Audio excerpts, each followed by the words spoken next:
Hey guys, we're just doing a video on our Operation Tempest loadout for the MilSim on the 19th to 21st of March. I've got my pack to go through some things, and Keith's also got his pack, a different sort of loadout to go through things as well. Okay. Yeah. Well, firstly, yeah, there's sort of, this is to give you an idea of what we're doing. Everyone likes to sort of put their own personal touches on it, but this is kind of a broadly, if you're touching on what you're packing in here, then you'll be right, you'll have a good time. So alright, well, let's get into it. So I'll open first up on what the two different packs that we both got here. This is just a 511 Rush 24. Yep. And this is a 511 72 Rush 72. So two different size packs. Yeah. This one's going to carry a lot more shit than mine. Correct. Hence why you've got shit hanging on the outside of yours. Exactly. And mine's all contained except for my entrenching tool. Yeah. Which I could probably fit in there. Yep. Yep. Overall, it's fairly well packed. I haven't specifically packed for the event yet, but you know, I'm always somewhat ready to go with this. So, do you want to, like, that's your side of the table, my side of the table, we'll just unpack? Yeah, whatever. Yeah. So up the top here, I've got my tent, which is just a one-man tent, which has got a fly. So I've strapped it to the top so I can easily access it whenever I want to. So it's pretty much a quick in and out, and that's my tent. Bang. So with the tent, at the first Susan River event, I saw you used a hoochie. Yep. So you now tent. Why have you gone up from? Well, I've got a hoochie in here as well. It's essentially, if it rains, a hoochie sucks. With the tent, I can pretty much put my whole backpack, my blaster, everything. I can cook all in undercover without, you know, getting wet, getting drenched, etc., etc. So, you know, if it starts raining, I'll lock that up, and I'll put a hoochie up, so I can have basically, you know, a lot more protection for both. They are good tents. I've got one of those. Yeah. With my tent, I've gone with like basically like a one-man sort of bivvy tent. So you do need a sleeping bag with that, but it's similar size to that one there. Probably doesn't provide as much cover. It's more just a little bit, you can see it's a bit smaller. It's very, very, very easy to put up. So that's why I've gone with that. I got two water bottle pouches on the side of my kit, both with just two litre water bottles in there, so that, you know, I always have a little bit of water on me if I'm rucking anywhere, which is pretty simple. On the outside of my pack, I have a few other things that just I like to have. I like to have rubber bands and a torch. The rubber bands are just to hold shit anywhere. I can put a bit of, you know, camouflage on my rifle or on my gear, or it can help fix something or hold something on or anything. Great little piece of kit. A little torch, so it's, you know, active for whatever I want to do. You know, depending upon the situation, it's quite easy to access, and I can just light something up very simply and easily. Yeah. Cool. I don't generally carry water bottles in my side of mine. They usually carry gels, but we'll wait and see what the gel location is. But what I keep in the side of mine there is leaf paper. Yeah, nice. In a somewhat waterproof bag. Always good to have dry leaf paper. In the front of my pack, this is where I keep all my food. So currently I've just got a couple of recce's in there. I've got my tea and coffee making facilities there. I've like milk, sugar, tea, etc. Some food there. You know, the old loving tuna bags. So all of that sort of stuff for my food sits in there. Cutlery, a couple of glow sticks for when I want to just use them for whatever reason. Normally for people who are blind at night and can't see guy ropes at the side of your tent or some shit like that. A couple of Glad plastic bags just to put stuff in that I want to keep waterproof, and that's just a very simple front panel. Cool. So my front, what you called? Always handy to use. My Ziploc bags as well, keeping stuff dry. Bushman's. So I use also some dry bags. So normally in these two here, I'll keep a power pack and any other sort of charging cables that I want to take out in the field with me. So there's one for that, and then generally, I don't know, anything else in clothes I want to keep nice and dry. And the other one, and there's my torch that I keep in the front there. Got a couple of glow sticks on my balaclava. Yeah. Need to have a balaclava. Inside of my pouch, I actually keep some big garbage bags, so I can put garbage in. I can put wet clothes in. Any sort of situation I can do for that. Similar sort of thing I have on the other side here, even though you can't see it, but I keep a few other things like some Gucci cord, keep some black tape, yeah, nothing else in there, just some miscellaneous pieces of shit. So in my other upper pocket of my backpack, I've got safety matches, just the compression thing there. So actually inside here from K5, I have some party bobbers. Ready to go. Nice. Some garbage bags, and then I always sort of keep my eating utensils wrapped up in this just to reduce noise as well. So it's just one thing that you can hear that they'll rattle. So one of the things I try to do wherever possible is stop that excess noise. Yeah, it makes so a just huge difference. Yeah. That's why I keep rubber bands on my back carrier. Yeah. I keep a few of things here: sunscreen, Bushman's, toothbrush and toothpaste, soap. Never know when you can have a shower and brush your teeth and do all that other shit. Put it all in plastic bags because it always fucking leaks. Yeah. And pseudo cream. What do you You use don't know- pseudo cream for specifically? I use pseudo cream specifically for if I get chafing between the legs, on the armpits, on the nipples, from everything rubbing, and that will happen more when you start to sweat a tremendous amount and just things start to get irritated. If you're carrying your pack for like 15, 20 Ks and it starts rubbing on you, yeah, you want to have something put on there. So a common misconception, or I always see people do that, is they bring out baby powder. Baby powder is good if it's not going to get wet again. So it's good to dry it out and soothe the area. Pseudo cream though is you know it's while you're out in the field and it's already wet and you can't dry it and keep it dry. So pseudo cream will reduce any inflammation and obviously stop things from rubbing.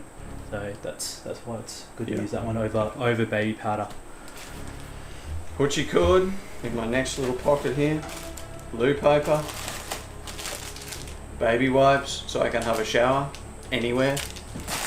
Very, very important if you want to try and keep clean.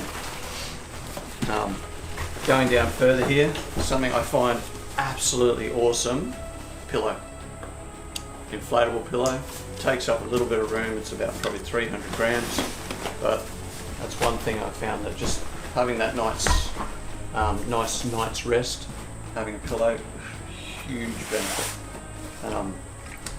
I'll just dive in a little bit deeper here. Mattress, so self-inflating mattress. The biggest tip I can give at getting a mattress is go to a shop like Valhalla or somewhere, get them to inflate it and lie on it. Then you'll know what works really well for your body. I'm 90 kilos, I'm 184 tall.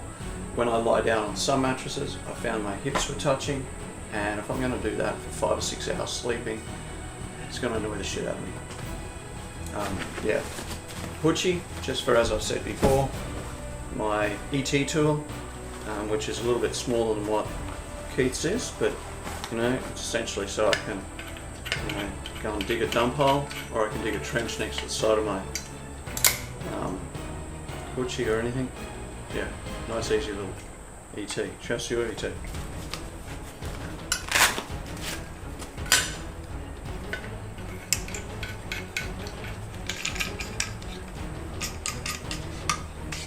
Mine's more of a weapon.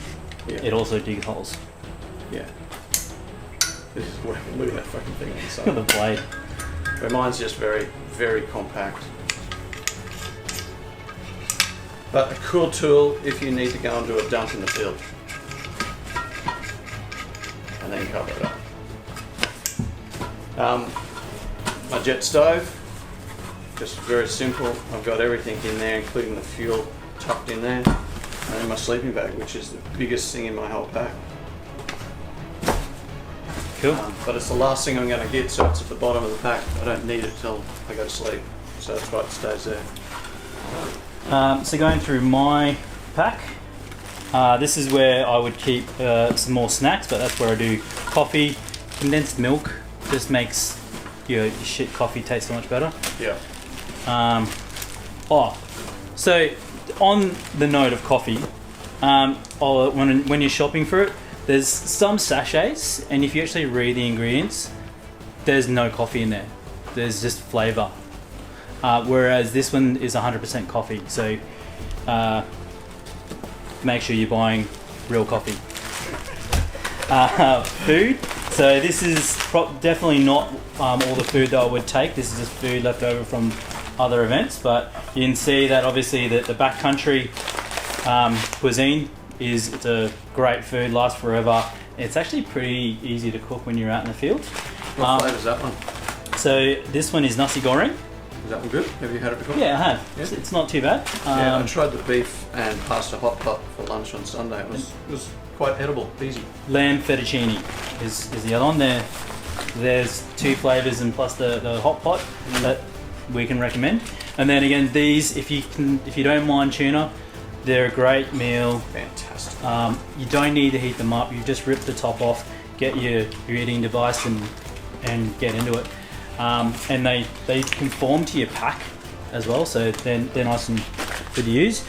In here, so this is my sleeping bag. So I've gone with a bit of a slimmer line sleeping bag. Put that back in there. This is kettle. Fucking kettle. What a yuppie. What a fucking yuppie. Well, when you come for me for a fucking cup of tea or a coffee, you'll get hot water. What sleeping rating is your sleeping bag rated for? I think it's a nice 2 degrees. Yeah. Yeah. So I went with this because 2 degrees in Australia, you're pretty much covered. If it's winter, sure, just wear a jacket, something like that.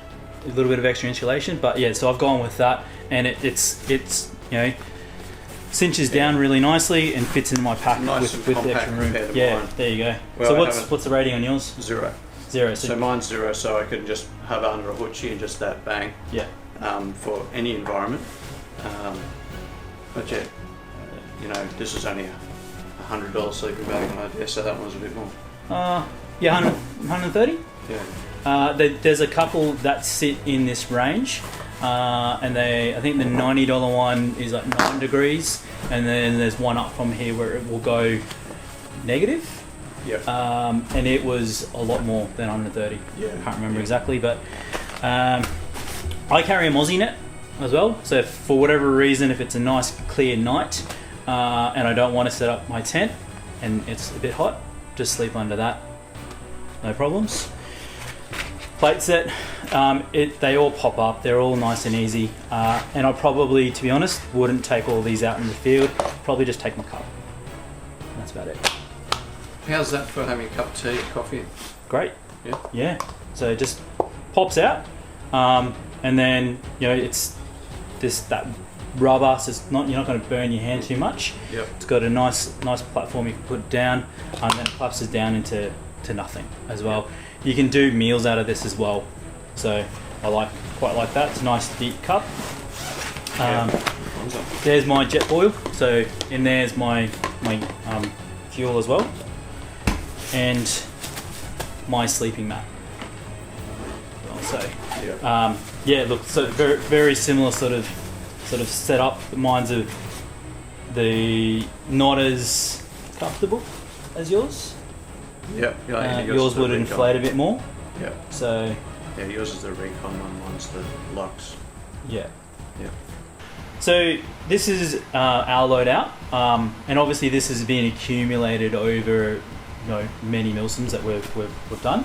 And after each MilSim, we kind of look at our kit and go, okay, what do we improve upon? So for those who are coming out to do their first MilSim, or have only done a couple, the bare minimum of what you want to take out in the field would be sleeping bag, or hoochie, something to get your food up in. So whether that be you borrow someone's jet boil, or hexamine. Yep, or a hexamine stove. Yep. If you know what a hexamine stove is, they're very, very easy to hook everything up. Yeah. But to minimise that cost, buddy up with someone who has a jet boil. If you really, really were super desperate, you could just do a hoochie and just sleep in your clothes under it. Okay. Or a basic tent. Use layers. And use layers. clothing. It's certainly an easy way. Sleep It's a in little your- bit more uncomfortable, but yeah. Or ask around to borrow one. Yeah. Sleep under your emergency poncho. Yeah, exactly. All those So- sort of things. If Preacher and I were going to buddy up, we're self-contained. Couple of things I'm looking at straight away is we've both got a jet boil, so only one of us would probably bring one, and that would free up that a little bit extra space in your pack. So one carries that, and maybe the other one carries a little bit more food. So we're both carrying pretty much the same food as well. Yeah. ET. So the entrenching tool.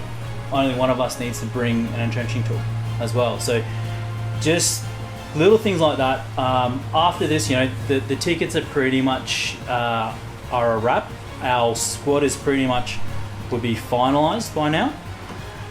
So we will break down into roles. You know what role it is. You'll know what section and squad you're going to be with, and then therefore a battle buddy. So that's going to give you time to work out where you're going to sit loadout wise, get the requirements that you need, and then talk to your battle buddy. Hey, I've got this.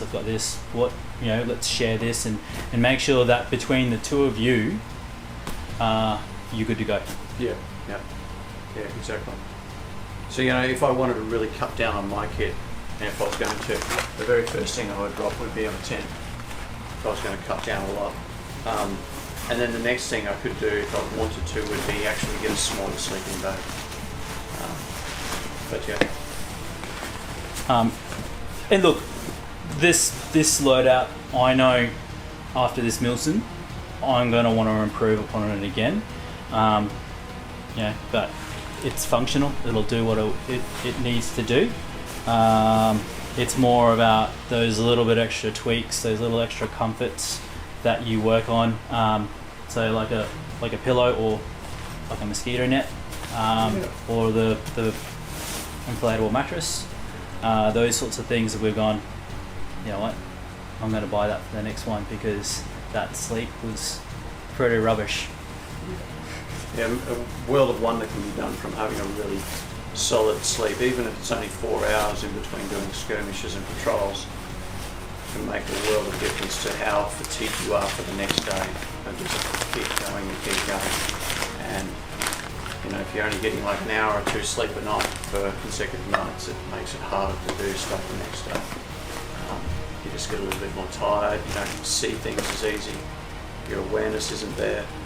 So it makes a big difference. Awesome. Cool. Thanks, guys. Cheers.